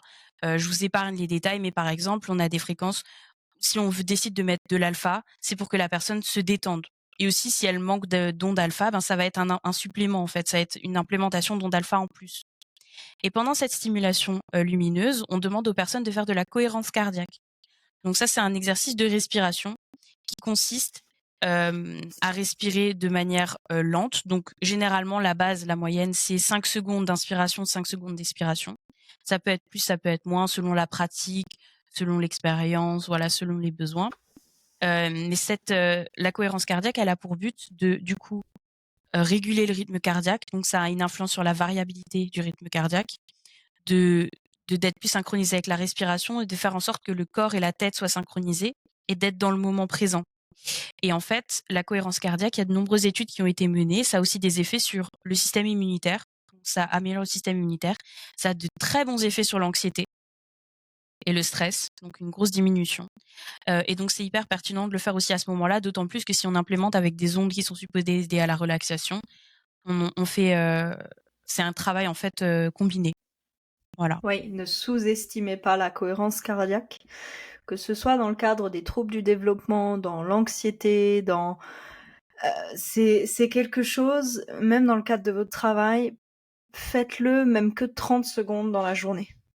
Vous attendez à une file d'attente, vous attendez au feu rouge avant de traverser dans la voiture, dans la salle d'attente du médecin, aux courses, à la caisse, peu importe. Renseignez-vous sur cette façon, cette méthode de pratiquer. Je vous garantis que les effets sont là. au niveau du système nerveux. Nous, on le voit sur le EEG. Quand vous avez quelqu'un d'hyper anxieux avec un EEG très rapide et très stressé, on leur fait faire ça au début. Le EEG change en quelques secondes et s'apaise et se régule et se synchronise. C'est pas une bêtise, c'est pas une lubie, c'est pas... voilà, c'est un réseau très spécifique dans le cerveau et je ne peux que vous encourager à le faire un petit peu tous les jours à des moments assez spontanés comme ça, parce que le fait de répéter de nouveau et de faire ça régulièrement, l'impact que ça a dans votre quotidien, voilà. Moi, je le sais parce que je l'ai pratiqué. Beaucoup de nos clients le savent parce qu'ils l'ont testé d'eux-mêmes et ils pourraient vous le dire à quel point ça les a aidés. Faites-le. C'est pas, même avec, c'est super avec les enfants aussi. Si les parents font cet exercice en lien et avec les En se enfants, synchronisant, ouais. Faites-le, ça marche super bien. C'est génial. C'est tip top. Ensuite, on fournit également une stimulation auditive qui s'appelle le Safe and Sound Protocol. Donc, c'est dans le nom, c'est se sentir sain et sauf. En fait, c'est une stimulation qui va permettre d'apporter le sentiment de sécurité à votre système. Donc, ça passe par un truc simple, avec des musiques qui sont filtrées à des fréquences spécifiques que vous allez écouter. On va essayer de recalibrer votre système parasympathique. Donc en fait, ça va avoir un effet sur le système nerveux autonome. Donc on passe par les oreilles parce qu'en fait, le nerf vague, responsable de beaucoup de fonctions autonomes, passe par l'oreille et passe aussi par l'estomac. Et donc en fait, à travers cette stimulation auditive, on va avoir une influence sur le nerf vague pour permettre de recalibrer ce système parasympathique et donc les fonctions du système nerveux autonome. Donc c'est basé sur la théorie polyvagale. Je vous laisserai chercher, mais en gros ça part. C'est tout un autre monde, ça. Voilà, Là, c'est très. Là, on rentre dans quelque chose encore de différent, mais ça, on le couple aussi au neurofeedback. voilà. Donc pour faire rapide, il y a dans la théorie polyvagale, il y a 3 systèmes, le dorsal vagal, le ventral vagal et le sympathique. Le dorsal vagal, c'est l'état de freeze, de paralysie en fait. En anglais, ça s'appelle le freeze. Donc, c'est cet état où, quand il y a un danger, une situation stressante, on est bloqué. On n'est plus capable de faire quoi que ce soit. Il y a l'état donc j'ai dit dorsal vagal. Il y a l'état sympathique. Sympathique, c'est l'action de se battre ou de fuir. Donc, quand il y a un danger, c'est la montée de cortisol, le stress, et on part, ou on se bat. Ouais, Et les gens notamment, agressifs. Les gens voilà. agressifs ont souvent ça, hein, qui ont des problèmes de gestion de la colère. C'est des gens qui sont dans la défensive tout le temps. Et c'est à cause de ça. Et il y a beaucoup de gens, notamment là, entre autres à cause des téléphones, de la vie en ville, etc. La majorité des gens, surtout les gens stressés, sont bloqués dans cet état en fait. Tout le temps en hypervigilance, tout le temps il y a un danger, comme si quelqu'un guettait par-dessus leur épaule, ce qui n'est pas un état normal, et donc sont bloqués dans cet état-là. Et après, Ils s'en rendent même plus compte. Hein. Non, ils ont appris Ils à s'en rendent fonctionner même comme plus ça en fait. compte. C'est normal de fonctionner. Les gens qui tapent tout le temps dans le train quand ils sont assis là à côté de moi et je me dis oh là là là là, qui sont nerveux comme tout, toujours à se grignoter les doigts, à se toucher les cheveux, à bouger, à se. C'est pas forcément tous des TDAH. Hein. Ouais, il y a beaucoup de stress qui joue aussi. Hein. Oh oui. Et il y a l'état ventral vagal. Donc l'état ventral vagal, c'est l'état de connexion. Voilà, c'est l'état d'harmonie, on est en connexion, on est social, voilà. Et donc, le but du Safe and Sound, c'est de faire en sorte de ne plus être bloqué dans un seul état et de retrouver cette flexibilité entre les différents états et de faire en sorte que l'état soit aussi adapté à la situation. Et j'en parlais d'ailleurs avec un client l'autre jour, c'est aussi le but de SSP, c'est aussi de faire en sorte que quand il y a l'angoisse qui monte, ou quand il y a un événement déstabilisant, que le système il parte pas de tout de suite en feu d'artifice, voilà, c'est la fin du monde, on n'en peut plus, tout va mal. Voilà, le but du SSP, c'est aussi de faire en sorte que quand l'angoisse monte, on peut la faire redescendre, elle redescend de manière normale. C'est normal parfois à certains moments d'avoir des coups de stress, des choses. Enfin voilà, les aléas de la vie font aussi qu'il y a des choses qui arrivent. Mais le but en fait, c'est de retrouver cette flexibilité et d'être capable de passer dans cet état de stress, mais de revenir à l'état aussi sympathique quand c'est le moment d'être dans l'état sympathique. Et quand c'est le moment de freeze, ben alors on freeze, mais que ce soit vraiment cette adaptabilité. C'est assez rare quand même qu'il y ait des moments comme ça qui nous arrivent, mais j'adore l'exemple que tu as choisi parce qu'au final, on peut le transposer dans l'autisme aussi. L'autisme, c'est pour ça qu'il y a toujours aussi des réactions à tout ce qui est changement, etc. Parce qu'il y a de l'anxiété qui est générée de par ces changements-là et ils n'ont pas cette flexibilité-là. Et donc ça aide aussi le cerveau à être OK avec le changement, à être OK avec l'imprévu. Et un cerveau plus relax, c'est un cerveau qui se développe mieux et qui apprend mieux. Et ils ont Voilà, ils d'ailleurs luttent pas, en fait, ils luttent pas c'est contre le ça. changement. Ils ont de super études.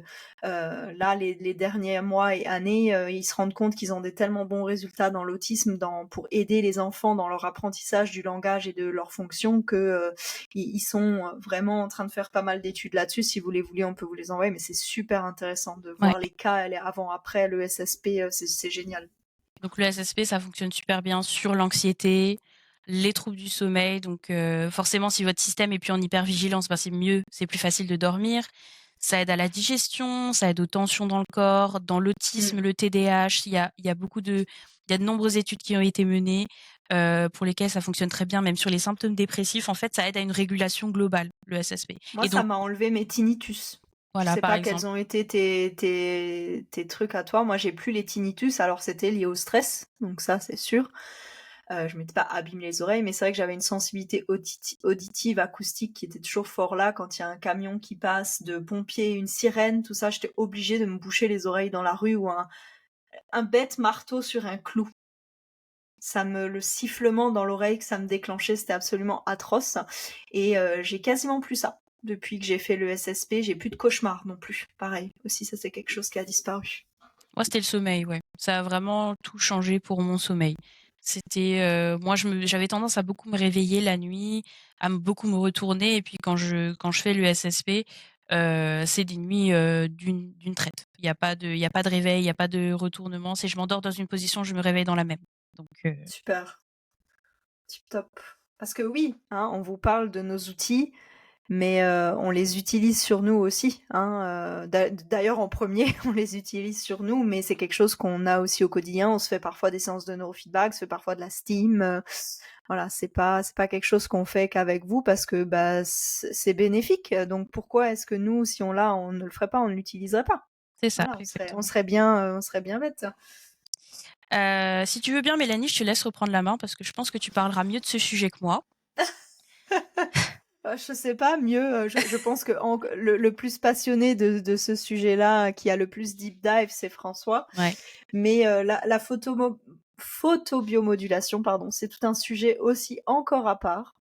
C'est ce qui est en train de grandir dans le domaine de la santé. Alors c'est assez connu, les thérapies par la lumière, entre guillemets. Ça a plein de mots, de noms différents. Vous le trouverez sous plein d'appellations différentes en fonction des pays et des types d'appareils.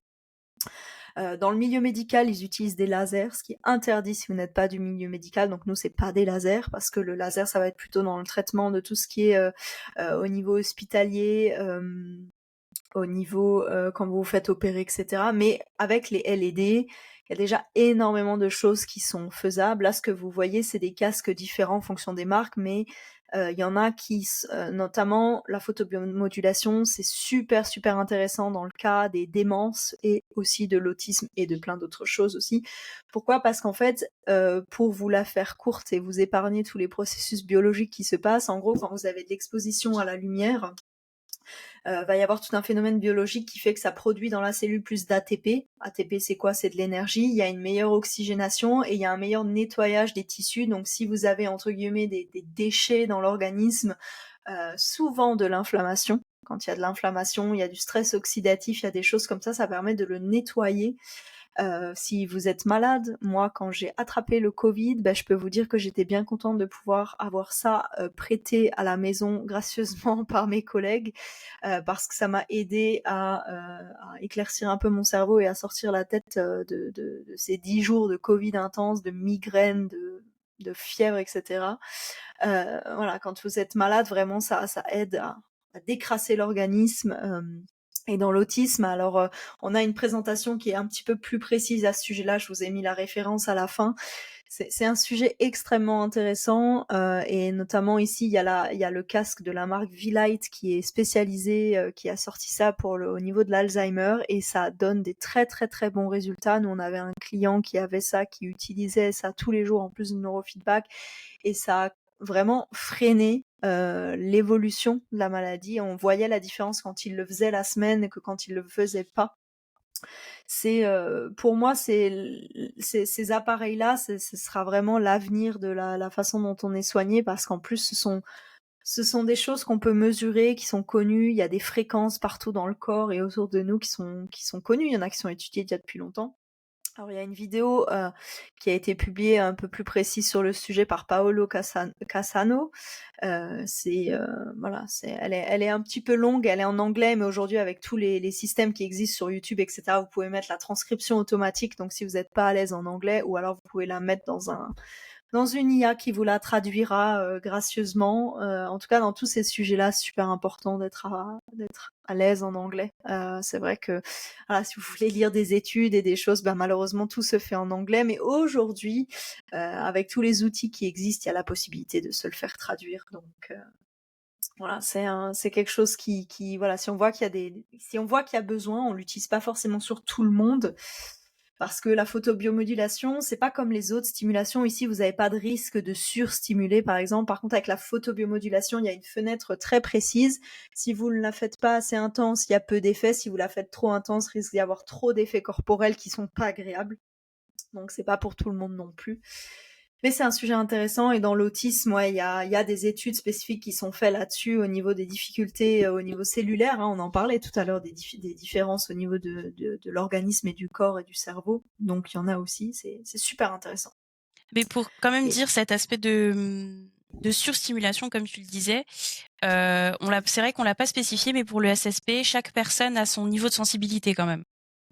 oui, Donc c'est vrai aussi, pareil. voilà. Le nerf vague, il faut pas le surstimuler non plus, parce que si vous en faites tous les jours pendant 50 minutes, vous allez avoir des surprises. Voilà, c'est Pas ça. sympa. Donc il y a aussi cet aspect, on veut réguler le système, mais il faut pas le surstimuler parce que du coup on va avoir les effets qu'on veut éviter. Voilà. Donc juste Oui, pour c'est faire ça. cet aparté, Oui, c'est parce que pour tu ça que m'y as c'est fait penser. important d'être entouré de professionnels et de pas simplement acheter des appareils un peu bizarroïdes ou qui ont l'air pas trop chers sur Internet parce que bon, dans le meilleur des cas, entre guillemets, ça va pas marcher, voire peut-être vous aider un peu, mais dans le pire des cas, il faudrait pas que ça fasse quelque chose qui est nocif. Et je pense toujours à la dépression cachée. Quand j'ai des gens qui me disent ah oui, j'ai acheté un petit appareil, apparemment ça donne de l'alpha, c'est super sympa. Alors c'est cool, mais vous avez pas fait de brain map avant.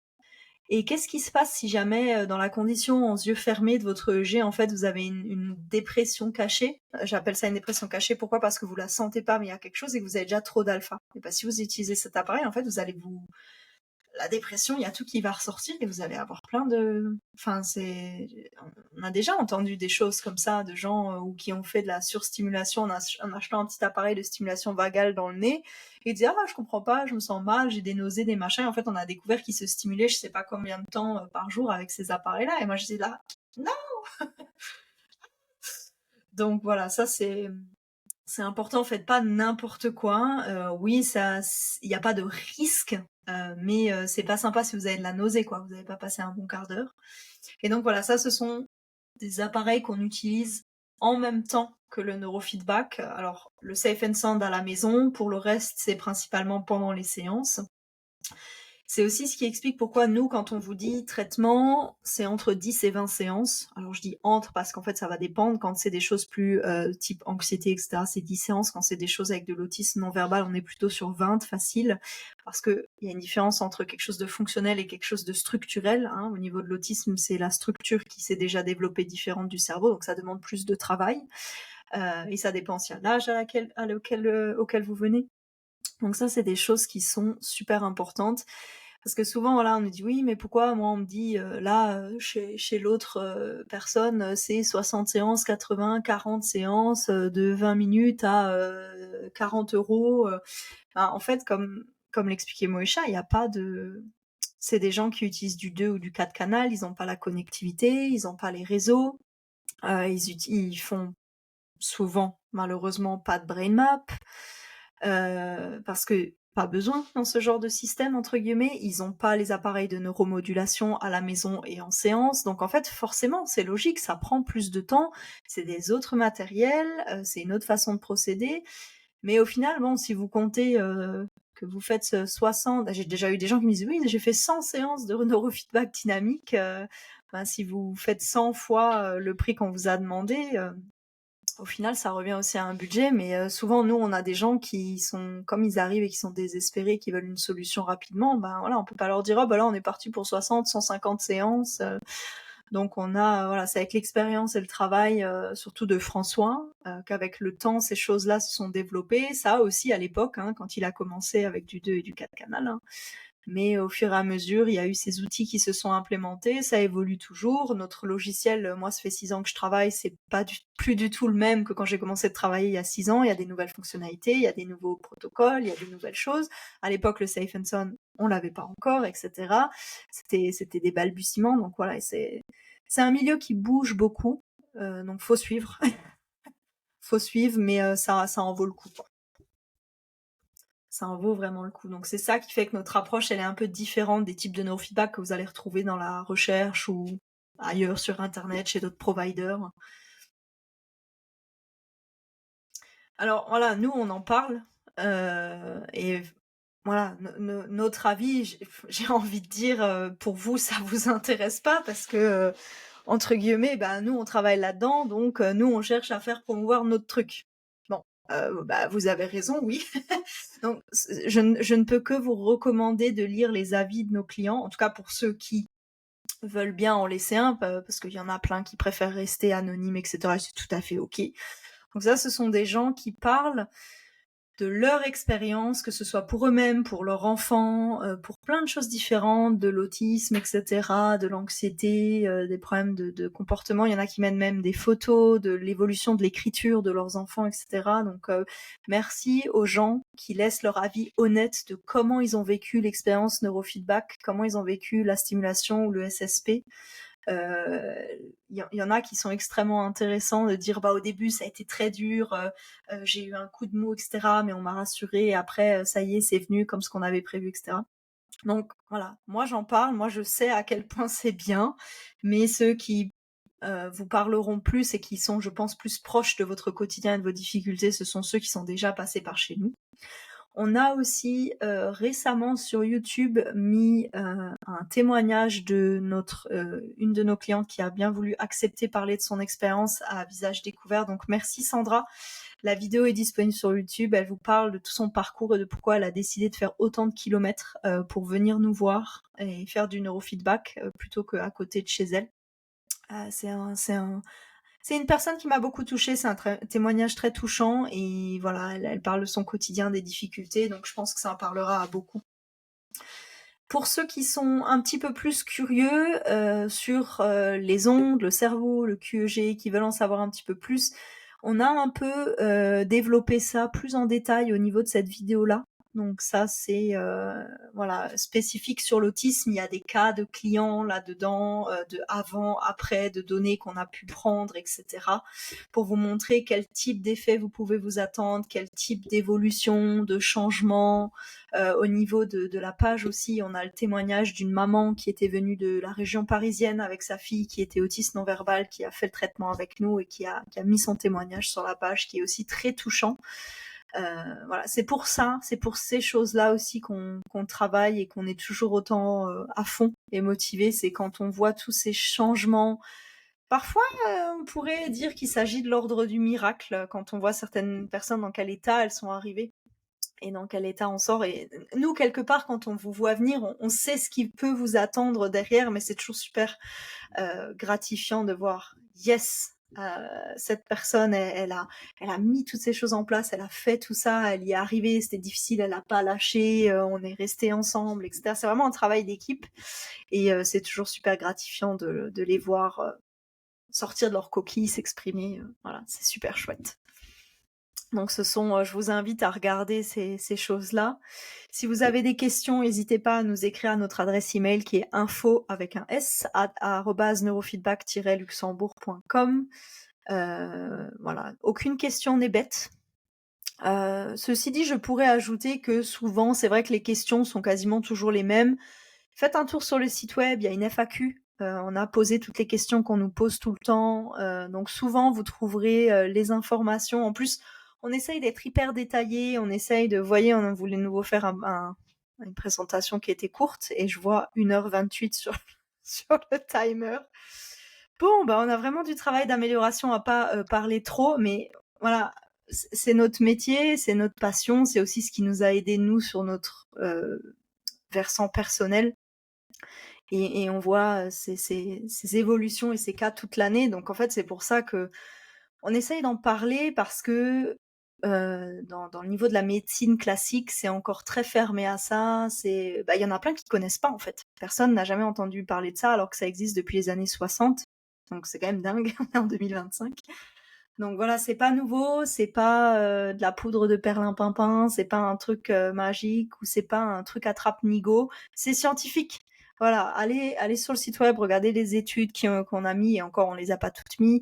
Voilà, moi je ferais pas ça si si ça marchait pas. Je Et ferais pas un métier qui n'a pas du sens. c'est Voilà. pour ça qu'on en parle aussi autant, c'est parce que quand nous on en parle, ça a l'air magique et donc quand on essaye de faire des vidéos et des présentations, on essaye d'être spécifique, de vraiment expliquer comment ça fonctionne sans pour autant aller dans les détails qui sont complexes. Et c'est pour ça aussi qu'on vous demande d'aller voir les avis et quand on demande aux clients, euh, quand on leur parle des avis, on leur dit de raconter juste leur expérience honnête, ce qu'ils ont vécu, comment ils l'ont vécu, même si c'est négatif, pour que vous sachiez en venant à quoi vous attendre et que vous voyez, non, ce n'est pas de la magie. Oui, il y a des effets. Ce qu'on fait, ça a une base scientifique et c'est un raisonnement scientifique et il y a une logique dans tout ça. Et, euh, et Oui, c'est et pour puis ça vous n'êtes aussi pas tout qu'on se seul. retrouve, voilà. Et c'est pour ça qu'on se retrouve à beaucoup parler parce que on veut que vous compreniez le mieux possible pour que ça vous paraisse le plus sensé possible et que ces effets, Mm. vous puissiez aussi les expérimenter si vous en avez besoin, quoi. C'est pas évident parce que c'est vrai que tout ce qui touche au cerveau et à la santé, c'est pas un domaine compliqué, mais c'est complexe. Donc essayez de rendre ça digeste pour vous tout en restant quand même proche de vous parce que si je parle qu'à un niveau professionnel, c'est pas des termes qui vous parlent, c'est pas votre quotidien. Vous, à la rigueur, vous en fichez d'avoir de l'alpha rouge, bleu, violet. Vous avez votre problème là et vous voulez trouver une solution pour que ça aille mieux. Mais c'est en vous donnant le pouvoir et les connaissances sur vous-même et votre fonctionnement, c'est ça en fait qui va vous aider. C'est-à-dire, oui, moi je connais plein de choses sur le cerveau, je connais plein de choses sur le neurofeedback, mais ça vous aide pas vous si moi je le sais, mais pas vous. Puisque c'est vous qui avez la difficulté dans le quotidien, c'est pas moi. Moi, c'est ce que je dis toujours aux gens qui parfois s'excusent et je dis, mais vous excusez pas, c'est vous qui avez la difficulté, c'est pas moi. Que moi, il y ait la séance de neurofeedback ou pas, à telle heure, à tel jour, ça me change pas mon quotidien. Voilà, il faut que ce soit pour vous, il faut que ce soit quelque chose d'adapté, il faut que ça fonctionne, il faut qu'on mette des choses en place, il faut qu'on en discute. Vous avez des peurs, c'est normal. Vous avez des stress, c'est normal. Vous vous sentez perdu, vous avez perdu confiance, c'est normal si vous avez eu des mauvaises expériences. En fait, c'est censé ce qui vous a mené à là. Il y a rien qui est, voilà, c'est pour ça que je dis, il y a pas de question bête, il y a rien qui est débile. Il y a rien que, voilà, moi je fais toujours confiance quand les gens me disent oui, oh, peut-être que j'invente ça ou je sais pas trop, peut-être que c'est ça. C'est pas grave, on va noter les choses et ensuite on va regarder et on va démêler le vrai du faux et on va regarder ça ensemble. Donc voilà, Moïcha. Est-ce que tu avais encore envie de rajouter quelque chose? Est-ce qu'on a fait le tour, je pense, hein? Je pense que c'est assez complet, ouais. Il va falloir qu'on se tourne. Comment on va faire des formats plus courts, nous, nom de Dieu. Ouais, c'est pas encore gagné. Ouais. Mais bon, c'est comme on disait, c'est tellement passionnant que c'est des choses qu'on répète en plus toute la journée aux clients. Donc si j'arrive à toucher des gens, alors petit aparté, sachez que si vous êtes loin et pas à Luxembourg, on a quand même des solutions. Hein. Il y a le Safe and Sound qui est faisable à distance. Il y a des choses qui sont faisables, il y a des choses on peut discuter. Il y a des gens qui viennent toute l'année de loin. L'île de la Réunion, de l'Albanie, Bordeaux, d'ailleurs dans la Paris, France, Bordeaux. Récemment, quelqu'un des États-Unis nous a contactés. Donc, si vous avez besoin, que vous êtes loin, si vous avez des questions, si vous n'êtes pas sûr, voilà, regardez le site, regardez nos vidéos sur des sujets qui vous intéressent. On a fait des sujets, l'anxiété, le PTSD, le TDA, on les a fait dans plusieurs langues. Donc, voilà, regardez, informez-vous, écrivez-nous si besoin. aucun problème. On essaye de se rendre le plus disponible possible et de répondre le plus vite possible. Alors après, on est quand même souvent en rendez-vous, mais voilà, on essaie de s'organiser et de s'améliorer pour ça. En général, dans les 2-3 jours qui suivent, on vous a répondu. Donc voilà, si vous n'avez pas une réponse, c'est peut-être que le mail ou le message s'est perdu dans les spams. C'est vrai qu'on lit moins les commentaires et les choses sur YouTube parce que il y a que 24 heures dans une journée et on n'a que de bras un cerveau. Mais voilà, l'email, au moins, vous êtes sûr que ça nous parvient et qu'on n'oublie pas. Mais voilà, n'hésitez pas. Si jamais aussi partagez votre expérience, hein, parce que si il y a des choses qui ont marché pour vous, qui vous ont aidé à certains moments, etc. C'est aussi ça une communauté. C'est aussi à ça que servent ces présentations, mais partagez-le avec les autres, parce que peut-être qu'il y en a qui viennent de tomber entre guillemets dans le milieu qu'est l'autisme et de découvrir ça, que ce soit pour leur enfant ou pour eux, et qui sont perdus et qui savent pas quoi faire avec cette information. N'hésitez pas à partager les choses, c'est comme ça que ça fonctionne, c'est comme ça que nous aussi, des fois, on apprend des choses, des nouvelles prises en charge, des nouvelles choses qui existent dont on n'entend pas parler. Donc, faites-le aussi. Voilà, merci beaucoup. On va se retrouver le 12 mars, du coup, le soir, pour une session de FAQ en live. On parlera un petit peu plus de choses autour de l'autisme, de vos cas en particulier, de peut-être de livres, de reportages qu'on peut vous recommander, des choses un petit peu plus autour de ce sujet. Voilà, on pourra discuter, ça durera normalement une petite demi-heure, mais je nous connais déjà, ça va durer 1 heure, 1 heure et demie. Et donc voilà, n'hésitez pas à vous inscrire en fait sur la page Facebook. Vous allez dans notre page Facebook Neurofeedback Luxembourg sous événements et vous verrez, il y a l'événement de l'autisme, il y a un lien. Il faut que vous mettiez en fait votre adresse email pour qu'on puisse vous envoyer le lien d'accès de la conférence. Ça nous permet de l'enregistrer et de renvoyer le replay si jamais vous pouvez pas être présent, si jamais vous devez partir plus tôt que la fin, etc. Donc inscrivez-vous pour pas louper ça. Et si vous avez des questions en amont de la présentation, vous pouvez nous les envoyer par mail aussi. Pas de souci, comme ça, ça nous permet aussi de rajouter des choses dont on veut parler. Et voilà, merci Moïcha pour ces 2 présentations avec toi, c'était cool. Merci. Ça change un petit peu. Oui. C'était un plaisir et puis j'espère qu'on a pu atteindre un maximum de personnes et que vous avez pu y trouver ou imaginer au moins une solution ou alors vous sentir concerné et voir que vous n'êtes pas seul, comme l'a répété Mélanie, et que nous, on peut vous aider si vous êtes prêt à le faire et prêt à vous engager dans le processus. Voilà. Voilà, Merci si vous beaucoup. avez appris quelque chose à chaque fois, on a déjà gagné quelque chose. Exact. Ok, je vous souhaite bonne journée, bonne soirée en fonction de l'heure à laquelle vous regardez ça. Peut-être bon matin si vous êtes avec votre café. Et à bientôt, au plaisir peut-être d'en croiser le 12 mars. Et sinon, pour ceux qui verront ça de manière plus décalée, à bientôt. À bientôt.